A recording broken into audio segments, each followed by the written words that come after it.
Aunque no se sabe a ciencia cierta su propósito, se piensa que podía servir como una advertencia para visitantes.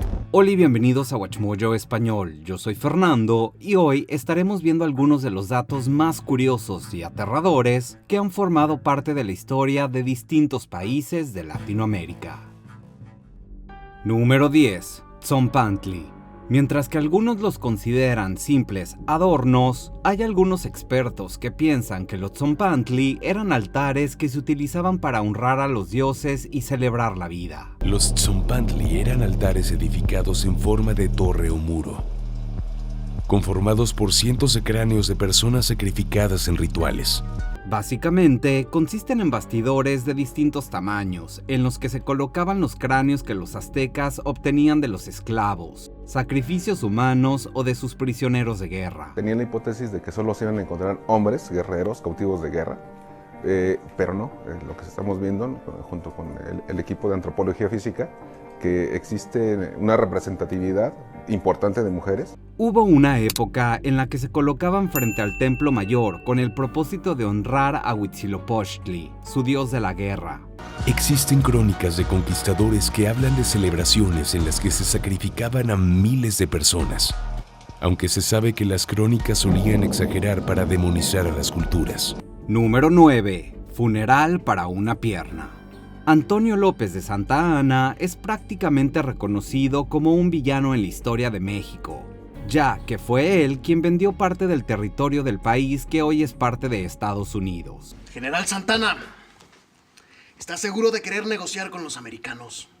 Ellos solamente quieren nuestras tierras. Durante la primera intervención francesa en México, conocida también como la Guerra de los Pasteles, Santa Anna perdió su pierna en un enfrentamiento en el puerto de Veracruz cuando lo alcanzó una bala de cañón. Afortunadamente vivió para contarlo, pero su pierna no tanto. Se dice que envió su miembro amputado a que se enterrara en una hacienda que le pertenecía con una ceremonia religiosa y honores militares incluidos. La pierna fue paseada en vitrina y llevada a un cementerio de la Ciudad de México en 1842. Al parecer el evento fue una enorme fiesta con música, discursos y loas al presidente. Actualmente no se puede encontrar la tumba de la pierna debido a que, tras ser enjuiciado como traidor a la patria, el miembro fue exhumado y se perdió para siempre. Hablando de miembros cercenados, ya mencionamos también que la mano amputada de Álvaro Obregón estuvo expuesta en el monumento en su honor hasta 1989. ¡Al tren! ¡Vamos a llevarlo al tren!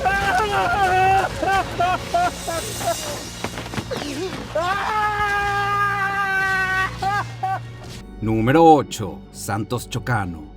Triskaidekafobia, esa es la palabra con la que se le conoce al miedo irracional y extremo al número 13. Y aunque es medianamente difícil de pronunciar, no es complicado encontrar a personas que lo padezcan. Chocano tuvo una vida realmente novelesca. Murió trágicamente asesinado a bordo de un tranvía en Santiago de Chile. Uno de ellos fue el poeta peruano José Santos Chocano, quien tenía fama de ser un hombre sumamente supersticioso e intentaba evitar toda clase de elementos que, según él, pudieran ocasionarle mala suerte. A pesar de todos sus esfuerzos, no pudo escapar de su peor pesadilla. Tan solo el nombre con el que firmaba las obras de su autoría, Santos Chocano, contiene 13 letras. Y si eso no es suficiente, falleció un 13 de diciembre de 1934, cuando Martín Bruce Padilla lo apuñaló en el corazón y por la espalda mientras viajaban en tren.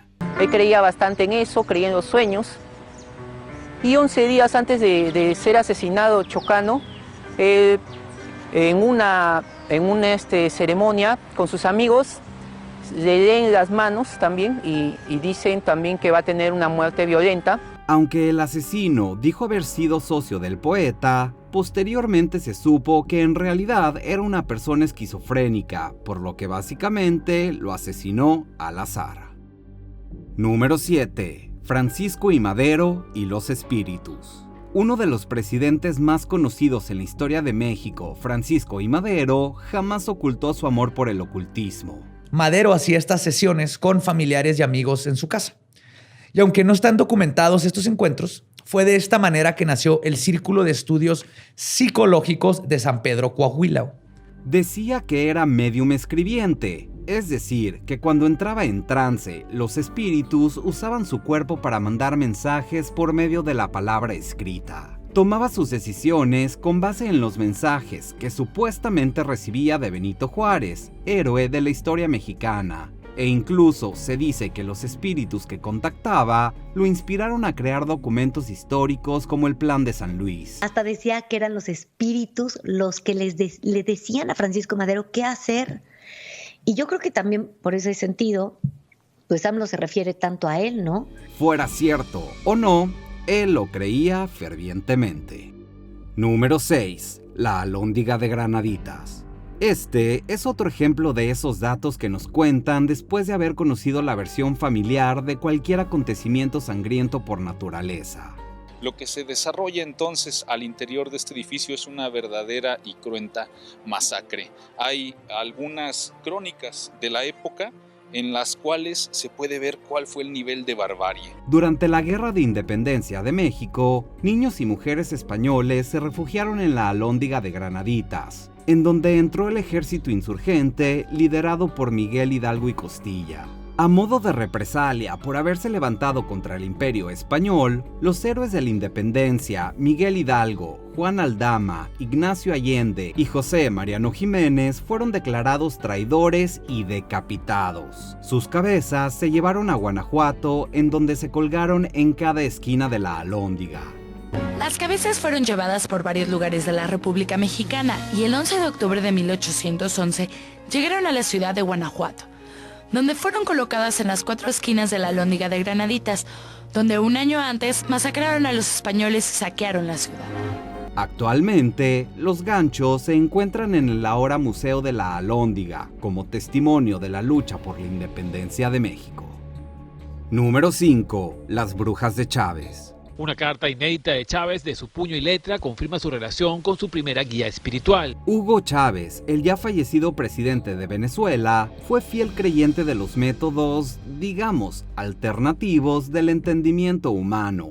Y se dice que incluso le dejaban un lugar al espíritu de Simón Bolívar en sus reuniones. Y durante la mayoría de sus años de la presidencia, él fue asesorado, aconsejado e incluso asistía a reuniones con la Iglesia Católica rodeado de estos avalados cubanos. Chávez se acercaba a chamanes y brujas para tomar decisiones políticas importantes y saber más sobre sí mismo. Tampoco olvidemos al presidente argentino Domingo Perón, quien tuvo como consejero a López Rega, conocido como el Brujo, quien tenía influencias ocultistas que utilizaba para aconsejar al regente. Empiezan a desarrollar las grandes sesiones tratando de transferir todo lo que era ese caudal de energía, de empatía con la gente, de carisma que tenía Eva Duarte, a Isabel.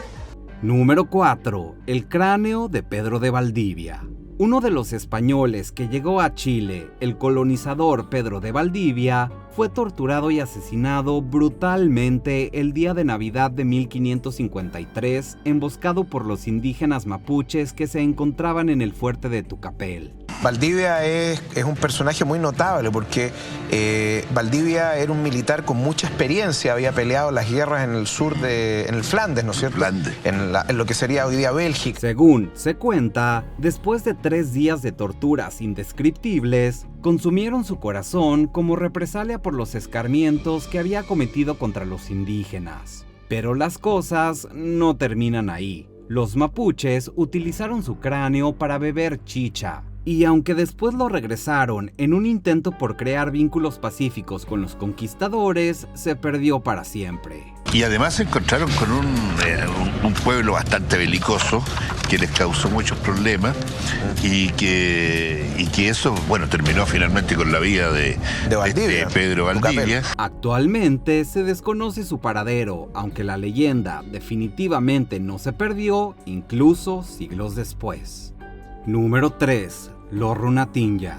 Aunque no era una práctica exclusiva de los incas, el uso de diversas partes del cuerpo de sus prisioneros de guerra se extendió por Chile y Perú durante el siglo XV. Se dice que aprovechaban los huesos para hacer los flautas y que la piel se utilizaba con diversos fines, como la elaboración de recipientes para transportar sus alimentos y mantenerlos en buen estado. Esta práctica de elaborar estos instrumentos de percusión con piel humana no era una costumbre exclusiva de los incas, sino que solía ejecutarse en gran parte del mundo andino. Los incas simplemente la hacían con mucha mayor frecuencia que el resto. Si eso no te ha asustado todavía, también debemos mencionar que otro de los fines de la piel era la elaboración de runantinja, que eran básicamente tambores de guerra.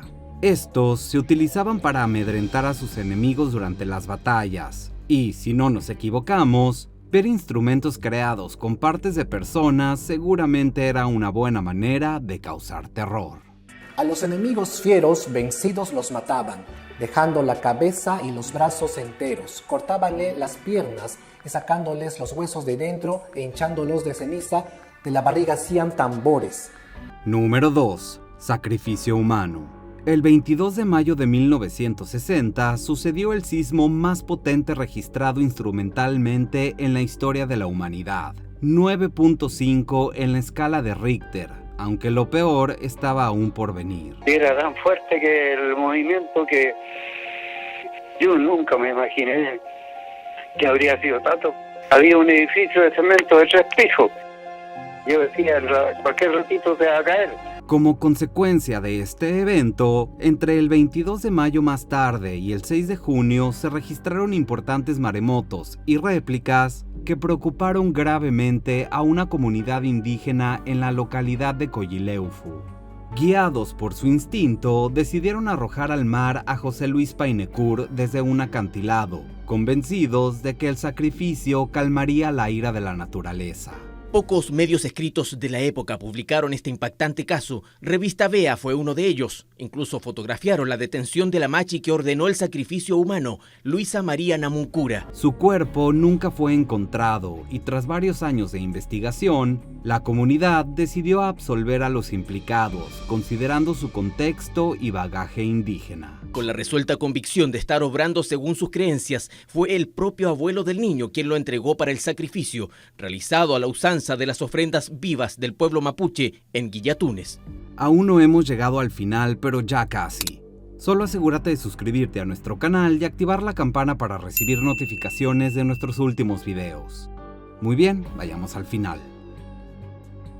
Número 1. Pozole. La cocina mexicana es considerada Patrimonio Cultural Inmaterial de la Humanidad por la UNESCO, y no cabe duda de que el pueblo de México está orgulloso de ello, pero pocos conocen el origen oscuro de este alimento en específico. Compuesto tradicionalmente por granos de maíz y carne de cerdo, en sus inicios estaba hecho de carne humana.